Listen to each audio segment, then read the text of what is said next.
찬송하시면서 오늘 또 새벽기도 시작하도록 하겠습니다. 찬송가 342장 너 시험을 당해 우리 같이 찬송하시겠습니다. 342장입니다. 너 시험을 당해 찬송하시겠습니다. 너 시험을 당해 죄 짓지 말고 너 용기를 다해 곧 물리쳐라. 너 시험을 이겨 새 힘을 얻고 주 예수를 믿어 늘 승리하라. 우리 구주의 힘과 그의 위로를 빌라. 주님 내 편에 서서 항상 도우시리. 내 친구를 삼가 잘 선택하고 내 언행을 삼가 늘 조심하라. 너 열심을 다해 늘 충성하고 온 정성을 다해 주 봉사하라. 우리 구주의 힘과 그의 위로를 빌라. 주님 내 편에 서서 항상 도우시리. 잘 이기는 자는 상 받으리니 너 낙심치 말고 늘 전진하라. 내 구세주 예수 힘 주시리니 주 예수를 믿어 늘 승리하라. 우리 구주의 힘과 그의 위로를 빌라. 주님 내 편에 서서 항상 도우시리. 아멘. 우리 같이 기도하시겠습니다. 하나님 감사합니다. 저희들 어려운 중에도 마음을 붙들어 주시고 저희 삶을 살펴주셔서 이렇게 주님 앞에 또 말씀으로 기도로 나아가게 하시니 감사합니다. 있는 자리에서 주님을 예배하게 하시고 말씀에 귀 기울이게 하시고 또 기도할 때에 성령을 부어주셔서 세상에 어려움이 있고 문제가 있고 난관이 있지만 그러나 그것을 뛰어넘게 하시고 극복하게 하시는 하나님의 능력을 의지함으로 우리의 심령이 강건하게 하시고 우리 삶이 굳건하게 하시고 우리가 사는 세상이 이 어려운 시기를 잘 극복하고 나아지게 부족함이 없도록 인도하여 주시옵소서. 들을 길을 주시고 또 기도할 때에 입술을 주장하여 주시어서 오직 말씀에 은혜 받고 성령의 충만한 시간 될 수 있도록 함께하여 주시옵소서. 각자 여러 가지 형편과 처지에 따라서 은혜로 함께하시고 능력을 경험케 하여 주시옵소서. 예수님의 이름으로 기도하옵나이다. 아멘. 자, 우리 성경 말씀 보겠습니다. 성경 말씀 느헤미야서 2장 10절부터 20절까지 보도록 하겠습니다. 느헤미야서 2장 10절부터 20절 제가 봉독하도록 하겠습니다. 호론 사람 산발랏과 종이었던 암몬 사람 도비아가 이스라엘 자손을 흥왕하게 하려는 사람이 왔다 함을 듣고 심히 근심하더라. 내가 예루살렘에 이르러 머무른 지 사흘 만에 내 하나님께서 예루살렘을 위해 무엇을 할 것인지 내 마음에 주신 것을 내가 아무에게도 말하지 아니하고 밤에 일어나 몇몇 사람과 함께 나갈새 내가 탄 짐승 외에는 다른 짐승이 없더라. 그 밤에 골짜기 문으로 나가서 용정으로 본문에 이르는 동안에 보니 예루살렘 성벽이 다 무너졌고 성문은 불탔더라. 앞으로 나아가 샘문과 왕의 못에 이르러서는 탄 짐승이 지나갈 곳이 없는지라. 그 밤에 시내를 따라 올라가서 성벽을 살펴본 후에 돌아서 골짜기 문으로 돌아왔으나 방백들은 내가 어디 갔었으며 무엇을 하였는지 알지 못하였고 나도 그 일을 유다 백성들에게나 제사장들에게나 귀족들에게나 방백들에게나 그 외에 일하는 자들에게 알리지 아니하다가 후에 그들에게 이르기를 우리가 당한 공경은 너희도 보고 있는 바라. 예루살렘이 황폐하고 성문이 불탔으니 자 예루살렘 성을 건축하여 다시 수치를 당하지 말자 하고 또 그들에게 하나님의 선한 손이 나를 도우신 일과 왕이 내게 이른 말씀을 전하였더니 그들이 말이 일어나 건축하자 하고 모두 힘을 내어 이 선한 일을 하려 하매 호론 사람 산발랏과 종이었던 암몬 사람 도비아와 아라비아 사람 게셈이 이 말을 듣고 우리를 업신여기고 우리를 비웃어 이르되 너희가 하는 일이 무엇이냐 너희가 왕을 배반하고자 하느냐 하기로 내가 그들에게 대답하여 이르되 하늘의 하나님이 우리를 형통하게 하시리니 그의 종들인 우리가 일어나 건축하려니와 오직 너희에게는 예루살렘에서 아무 기업도 없고 권리도 없고 기억되는 바도 없다 하였느니라. 아멘. 자, 우리 새벽에 느헤미야서를 이제 보고 있습니다. 오늘이 세 번째 시간인데요. 우리 지난 시간에는 이제 하나님이 느헤미야의 기도를 들으시고 어떻게 도와주셔서 느헤미야가 조국의 성벽 재건 여정을 시작할 수 있었는지 우리가 살펴보았습니다.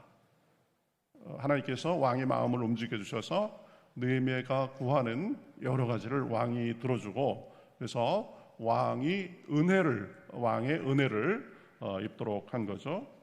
자, 오늘 말씀을 보면 이제 느헤미야가 일을 시작하고 예루살렘에 도착해서 그것을 예루살렘의 형편을 살펴보고 하는 중에 또 반대 세력도 있고 또 그런 이야기가 나옵니다. 우리 옛말에 호사다마라는 말이 있습니다. 좋은 일에 이 나쁜 일도 자꾸 생긴다 이런 뜻이죠.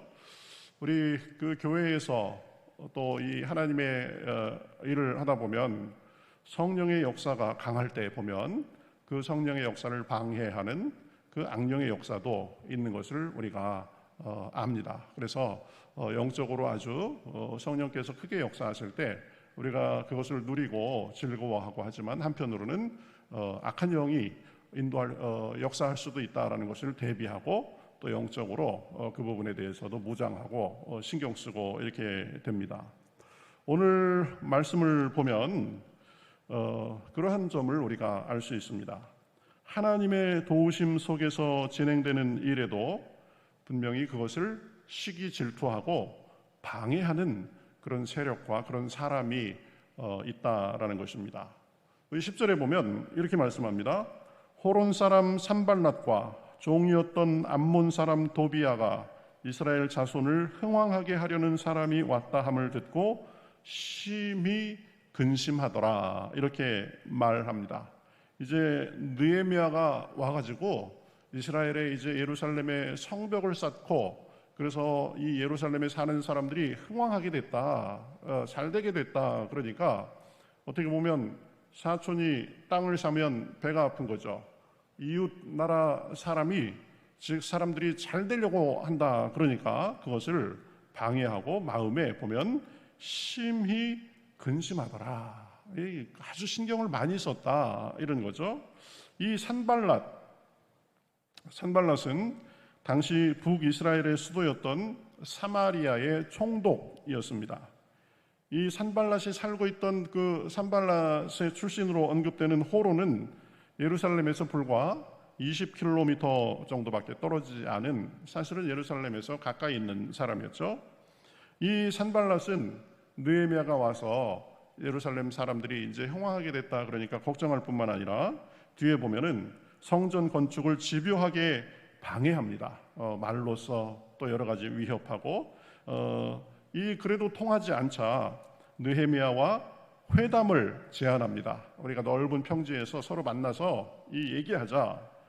그래서 느헤미야를 유인해서 죽이려고도 합니다. 그렇지만 그것도 느헤미야가 간파하고 응하지 않자 결국은 실패한 사람입니다. 산발랏. 또 산발랏하고 늘 쌍으로 나오는 사람이 있습니다. 도비야입니다. 도비야. 이 도비야는 암몬 주제 그 페르시아의 정부 관료로서 아마도 암몬의 지도층 인사였을 것이다 이렇게 생각을 합니다. 그러니까 이 산발랏 그리고 도비야 이 둘은 보면 후에도 계속 이스라엘 유다 백성의 이 일을 방해하는 그런 일들을 많이 합니다. 여러분, 하나님이 도우시는 일에도 분명히 방해와 역경이 있을 수 있습니다. 하나님께서 응답하신 일이고 하나님께서 도와주셔서 시작한 일인데 분명히 역경이 있을 수 있다라는 것입니다. 그런 상황을 만나도 이상하게 생각하시지 않기 바랍니다. 그런 어려움 속에서도 주님이 도우시고 또 우리를 연단시키시고 그리고 더욱더 주님만을 의지하게 함으로써 하나님의 능력을 우리가 경험토록 하는 그런 과정일 수 있습니다. 여러분, 이 사람들의 이름이 참 재미있습니다. 산발랏, 도비야, 산발랏 한번 들으면은 뭔가 이름이 좀 깨름직하죠. 보면은 그죠? 마음을 좀 어지럽히고 아주 우리 마음을 산만하게 하고 우리 마음을 산란하게 만드는 그런 존재. 산발랏, 도비야도 그렇죠. 도비야도 이 이름 어감을 보면은 어딘가 좀 깨름직하고 그렇습니다. 우리 마음을 자꾸 산만하게 하고 또 깨름직하게 만들고 이러한 일과 여러 가지가 벌어질 수 있다라는 것입니다. 하나님의 마음으로 또 하나님의 일을 하면서 또 하나님께서 허락하신 확신을 가지고 일을 하는 가운데 어려움이 생기면 그거 이상하게 생각하지 마시고 내가 더욱더 하나님을 바라보도록 하는 그런 계기로서 삼으시면 되겠습니다. 어쨌든 이제 이 느헤미야는 예루살렘에 왔는데 그러한 그 방해의 조짐도 보이고 하는 속에서도 당황치 않고 자신의 일을 치밀하게 이렇게 준비하고 파악하고 진행해 나가는 것을 볼 수 있습니다. 예루살렘에 도착한 지 3일 만에 느헤미야는 아무에게도 아직 자기의 계획을 말하지 않고 이제 성의 형편을 살피려고 조용히 몇 사람하고 같이 다닙니다. 그러면서 이제 성벽이 어땠는지 그리고 문들은 어떤지 쭉 살펴봅니다. 보니까 성벽은 다 허물어졌고 예루살렘 성의 문도 불탔더라 이렇게 표현하고 있죠. 어쨌든 내가 해야 될 일이 무엇인지 지금 어느 정도로 해야 되는지 가늠하고 준비하고 계획하려고 그런 거죠. 그렇죠? 그래서 우리가 어떤 일을 할 때 하나님의 일을 할 때 때가 될 때까지는 조용히 일을 파악하고 준비하는 것이 중요하죠. 하나님께서 허락하신 일이니까 그저 그냥 대충 해도 되겠지 이런 것이 아니라 하나님께서 도우심을 믿고 우리가 해야 할 바를 이제 차근차근 또 사람이 해야 될 역할을 차근차근 치밀하게 해나가는 것도 중요한 것입니다. 자, 그렇게 파악을 하고 그 다음에 생각을 하고 계획한 다음에 이제 때를 보고 사람들에게 계획을 알립니다. 이미 이제 사람들에게 말할 때는 어떻게 말하고 어떻게 헤쳐나가자고 해야 될지 느헤미야 속으로는 다 준비가 된 상태죠. 그래서 17절에 보면 자, 우리가 이제 예루살렘 성을 건축해서 다시는 이런 수모와 수치를 당하지 말자 이렇게 사람들에게 말합니다. 우리가 당한 공경은 너희도 보고 있는 바라. 예루살렘이 황폐하고 성문이 불탔으니 자, 예루살렘 성을 건축하여 다시 수치를 당하지 말자. 사람들 앞에서 느헤미야가 이렇게 말하는 거죠. 느헤미야가 이렇게 말하는 것을 듣고 사람들은 아마 이렇게 생각했을 것입니다. 성전을 재건하는 것도 좋지만 우리가 어떻게 지금 할 수 있단 말인가? 그리고 아마 그렇게 생각했을 것입니다. 표정이 아유 좋다, 우리 한번 해보자, 이런 표정이 아니었던 것 같아요. 그러니까 이제 느헤미야는 그 사람들에게 지금까지 자신이 경험한 하나님께서 도와주신 것을 자세히 이렇게 말을 합니다.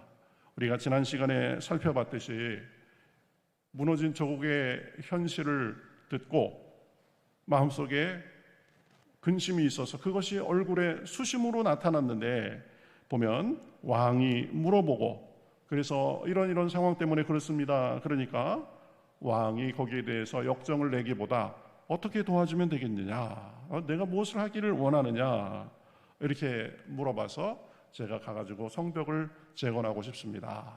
그러니까 그래, 그렇게 해라. 그래가면서 또 보면 가는 길에 통행을 잘 할 수 있도록 소소도 내려주시고 재료로 쓸 수 있도록 이 좋은 나무도 허락해 주십시오. 내가 그런 걸 다 얘기했더니 하나님께서 왕의 마음을 움직이셔가지고 보면 그런 것들을 다 들어주시고, 덤으로 자기가 여정에서 혹시 어려움을 당하지 않도록 군대까지 파견해가지고 자기를 호위해 줬다.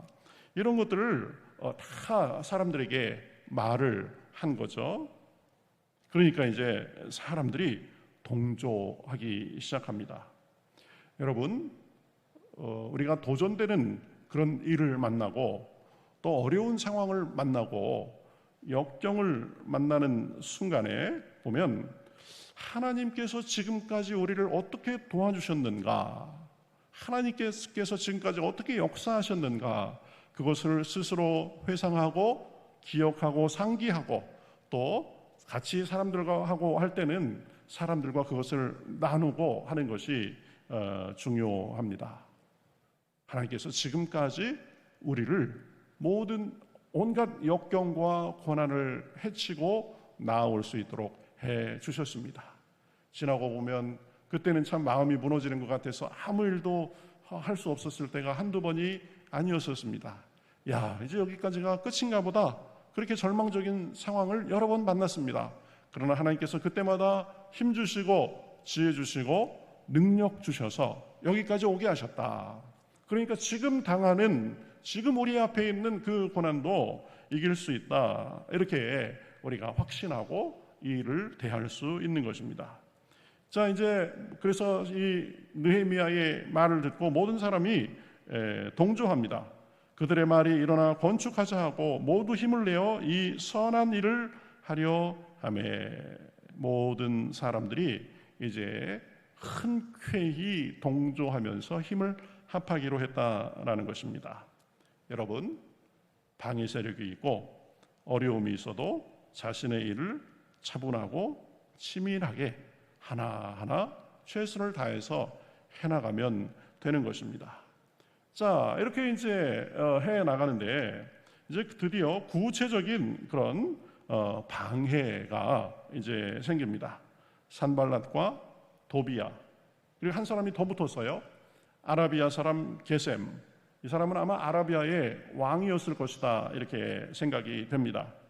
뭐 방해하는 말을 막 하는 거죠. 19절에 보면 이렇게 말합니다.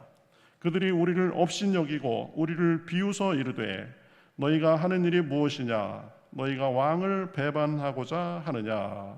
이 짧은 말에 보면은 아주 상황을 왜곡시키고 그리고 업신여기고 하는 말을 담고 있는 것을 볼 수 있습니다. 그렇죠? 우리를 업신여기고 우리를 비웃어 이르되, 여러분 보면 우리를 방해하는 세력이나 사람이나 어떤 일이 우리를 업신여기고 왜곡시키면서 우리 마음을 무너지게 할 수가 있습니다. 그런데 여러분, 그것 가지고 너무 우리가 힘들어하거나 할 필요가 없습니다. 사실은 우리를 업신여긴다라는 것은 보면 그들의 마음에 근심이 있고 부담이 있다, 그들도 두려움에 쌓여 있다라는 것을 의미합니다. 우리가 아까 봤듯이 10절에 산발락과 도비아가 느헤미야가 이제 예루살렘에 와서 그 일을 하려고 한다는 소식을 듣고 마음이 어땠죠? 마음이 심히 근심하더라 그랬습니다. 그러니까 자기들의 근심과 걱정을 이제 상대방을 더 비웃고 조롱하고 이런 것으로 표현한 거죠. 그럴 뿐만 아니라 너희가 하는 일이 무엇이냐, 너희가 왕을 배반하고자 하느냐, 이렇게 말합니다.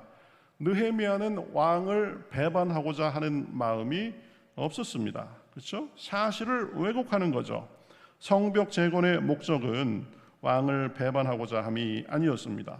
오히려 더 성벽을 만들어서 더 안전하게 살도록 하고자 하는 그런 마음이었습니다.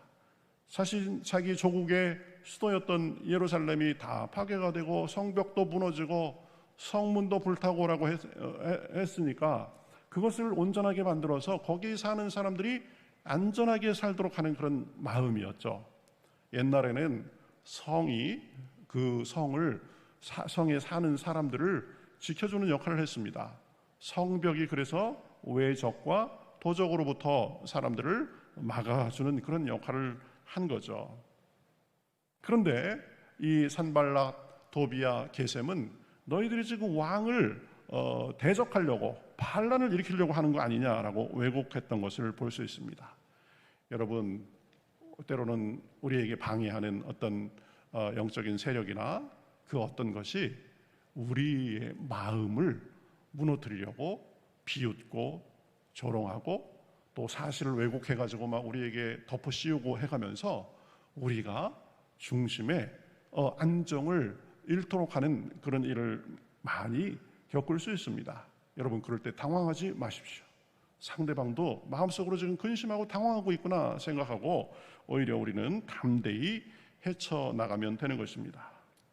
느헤미야는 바로 그렇게 합니다. 20절에 보면 내가 그들에게 대답하여 이르되 하늘의 하나님이 우리를 형통하게 하시리니 그의 종들인 우리가 일어나 건축하려니와 오직 너희에게는 예루살렘에서 아무 기업도 없고 권리도 없고 기억되는 바도 없다 하였느니라. 우리는 하늘의 하나님이 형통하게 하실 것이다. 그러니까 우리는 하나님의 도우심으로 반드시 이 일을 성공할 것이다. 너희 알 바 아니다 라는 거죠. 그렇죠? 너희는 우리의 마음에 관심을 갖지 마라. 우리는 하나님의 도움으로 우리의 일을 해나갈 거다라고 하면서 그 사람들하고 그렇게 싸우거나 하지 않는 것을 볼 수 있습니다. 여러분, 주님의 허락과 도우심 속에 일을 해도 방해가 있습니다. 주님의 일이 잘 되는 것에 배아파하고 질투하는 사람들이 있습니다. 그러나 여러분, 거기에 너무 연연하지 말기를 바랍니다. 방해와 난관이 있으면 그것을 이상히 여기거나 방해 자체와 싸우면서 너무 힘을 쓰지 말아야 됩니다. 오히려 그럴수록 더욱 주님의 도우심에 집중하고 형통함을 믿으며 우리가 해야 할 바 일들을 하나하나 차근차근 해 나가면 되는 것입니다. 방해는 방해일 뿐 결국 하나님이 형통하게 하실 것입니다. 여러분, 우리가 살면서 여러 어려운 일을 만나면 그때 꼭 기억해야 될 일이 있습니다.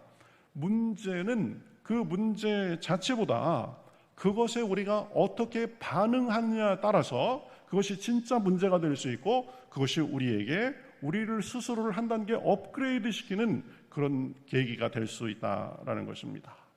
하늘이 무너져도 그것이 끝나는 것 같지만 하늘이 무너져도 솟아날 구멍은 있다라고 말을 하죠. 호랑이에게 잡혀가도 호랑이 굴에 들어가도 정신만 똑바로 차리면 살아나올 수 있다라고 말하는 것처럼 말입니다. 어떤 일을 만나도 어떤 어려운 일을 만나도 하나님께서 우리를 형통하게 하실 것이다. 그것을 믿고 한 걸음 한 걸음 우리의 걸음을 걸어가면 되는 것입니다. 여러분, 선한 일을 하다가 혹시 역경을 만났습니까? 어려움 속에서 너무 힘이 드십니까? 또 일을 지금 시작하고 일을 해나가는 중에 마음이 무너지는 것 같은 불안한 상황을 만났습니까? 하나님께서 우리를 도와주실 것입니다. 하나님께서 우리를 형통하게 해 주실 것입니다. 우리는 지금 국가적 그리고 전 세계적 어려움 속에 처해 있습니다. 여러분, 이럴 때일수록 당황하지 말고 차근차근 우리의 일을 해 나가실 수 있기를 바라겠습니다. 물론 눈에 보이지 않는 조그만 균도 아니죠. 바이러스와 싸우기 때문에 조심할 것은 조심해야 됩니다. 그러나 조심하면서 우리의 일을 성실하게 해 나가면 결국 하나님께서 우리의 일도 잘 되게 해주시고 이 어려움도 극복하게 해 주실 줄 믿습니다. 문제와 싸우기보다 주님의 선하심을 믿으며 우리의 할 일을 꾸준히 해 나갈 때 결국 문제도 이기고 우리를 형통케 하는 하나님을 경험하며 승리하게 되는 줄 믿습니다. 베드로전서 4장 12절에 보면 이런 말씀이 있습니다. 사랑하는 자들아, 너희를 연단하려고 오는 불시험을 이상한 일 당하는 것 같이 이상히 여기지 말고 오히려 그리스도의 고난에 참여하는 것으로 즐거워하라. 이는 그의 영광을 나타내실 때에 너희로 즐거워하고 기뻐하게 하려 함이라. 여러 가지 시련이 오고 어려운 일이 와도 그것은 결국은 우리를 연단하게 하려는 것이다. 결국은 그래서 하나님의 영광이 나타날 때 우리로 더 즐거워하고 기뻐하게 하고자 하는 것이다 라는 것입니다.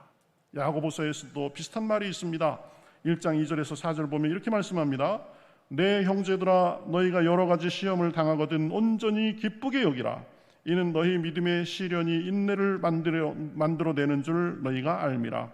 인내를 온전히 이루라. 이는 너희로 온전하고 구비하여 조금도 부족함이 없게 하려 함이라. 시험과 어려움의 목적은 우리를 넘어뜨리는 것이 아니라 우리를 실패와 낭패 속으로 빠뜨리는 것이 아니라 인내를 이루어서 우리가 온전하고 구비하여 조금도 부족함이 없도록 하려는 하나님의 섭리적 역사가 있는 것입니다.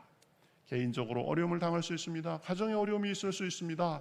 또 교회도 일을 해나가면서 어려움을 당할 수 있습니다. 우리 주변에 어려움이 있을 수 있습니다. 우리 국가적으로 지금 어려움을 당하고 있습니다. 그러나 우리가 하나님을 바라보면서 우리의 맡은 바 일을 최선을 다해가고 문제에 집중하기보다 우리가 하나님께 집중하며 우리의 일상에 충실하게 또 우리가 해나가야 되는 일들을 잘 해나갈 때 하나님께서 결국은 그것을 우리의 인생의 약이 되게 해주시고 연단해 주시고 결국 승리하게 해 주실 줄 믿습니다. 이러한 은혜가 저와 또 여러분에게 넘쳐나시기를 주님의 이름으로 축복합니다. 오늘 하루도 기도하고 또 깨달은 말씀을 적용하며 사는 가운데 하나님의 풍성한 은혜가 넘쳐나시기를 주님의 이름으로 축복합니다.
주시는